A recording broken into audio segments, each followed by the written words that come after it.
Hey everybody, it's Greg. I'm a good cemeterian up in Minnesota, and today we're continuing work on creating some new bases for tab-in slot monuments. So basically what we've got here is one that I formed up in my version of a new pedestal which incorporates a new slot. And so on this one, basically it was, we're going to support a 4-inch thick, 18-inch wide, and it's about 36-inch tall marble monument. So basically that monument is going to sit down into this slot. The concrete's going to kind of float on the ground on a new bed of aggregate. Now, so basically the way I make that is I had this 24 by 30-inch form. This was the interior form to create the cavity.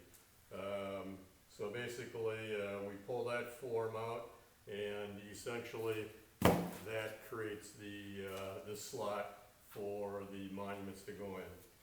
So I've got two, I've modified this form now. I'm actually going to pour two bases at one time, because the two monuments that I'm working with now are smaller monuments for an infant and a child. Basically, they're only about 22 inches high, so they're a solid foot shorter than that one. So they're not as top heavy, and they're only 2 inches thick instead of 4 inches thick, and they're only about 8.5 to 9 inches wide instead of 18 inches wide. So they're about half the size that the monument that goes into this base is going to be. So basically, I just took a couple of different ideas.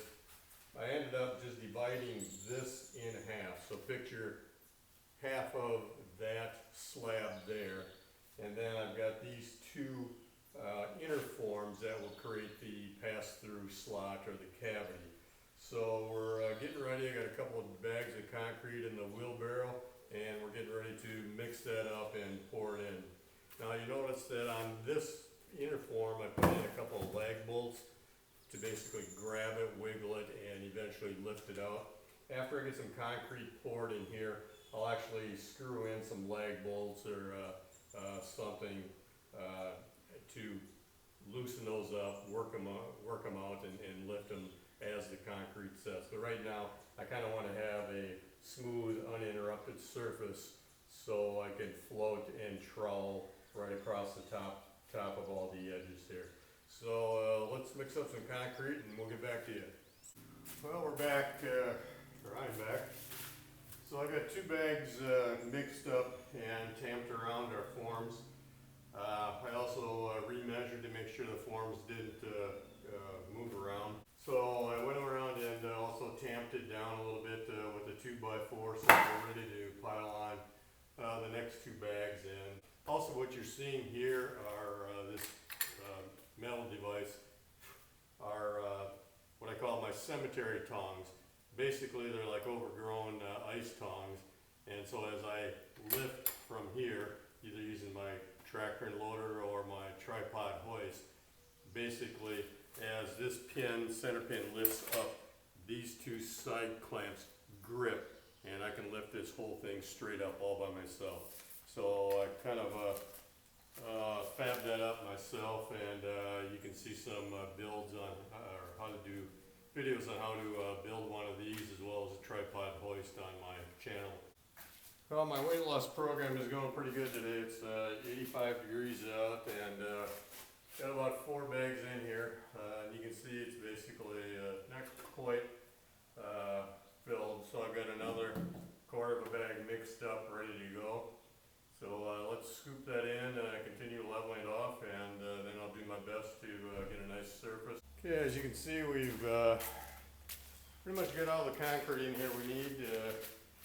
Need to float it off a little more, trowel it down, level it down to the inner forms around the edges. When I get closer to the finished surface and leveling, or like maybe pretty soon, I'll put some lag bolts into the two inner forms, kind of like I did with that bigger one, so I can rock them back and forth and keep them loose loose and then eventually pull them out as the concrete sets a little more.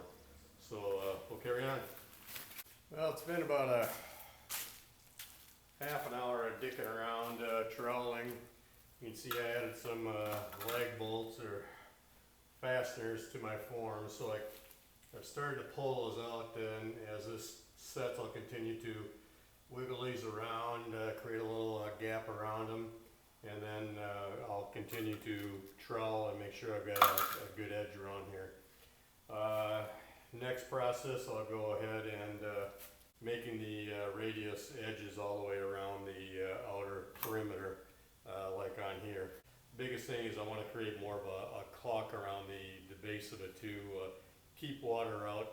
Although if water does get in, it will pass all the way through to the bottom into the gravel and drain away, so it shouldn't get any water in there and freeze and thaw.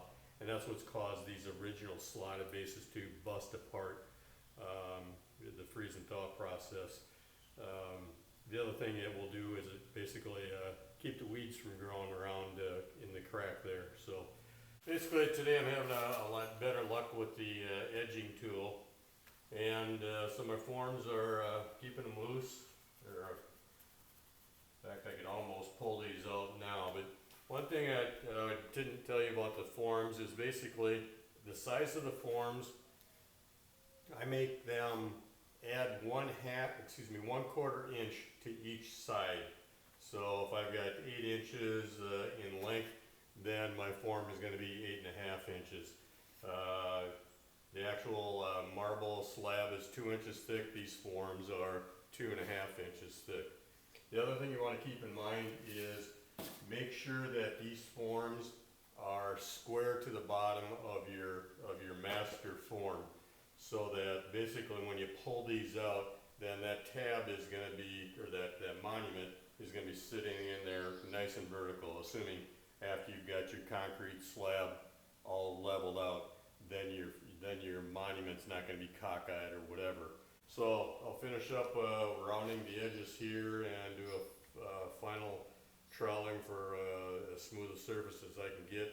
We're about the forms here, the inner forms are loose, so I shouldn't have any problem with those. Well, we're back, and as you can see, basically I did manage to get a decent rounded edge on both new slotted bases. I've also been wiggling these cavity forms back and forth, side to side, gently lifting them up. But when you lift them up, especially while the concrete is still, let's say, moist, what I'm finding, depending on how much wiggle I've got, is if you lift it up, sometimes the nice square edge here will basically break off and crumble away. So I think right now that both forms are nice and loose. I think basically we're done with this. Tomorrow morning I'll pull these two out. I think I'll probably wait a day for the concrete to set more before or maybe in a couple days, depending on my work schedule, before I actually take them out of the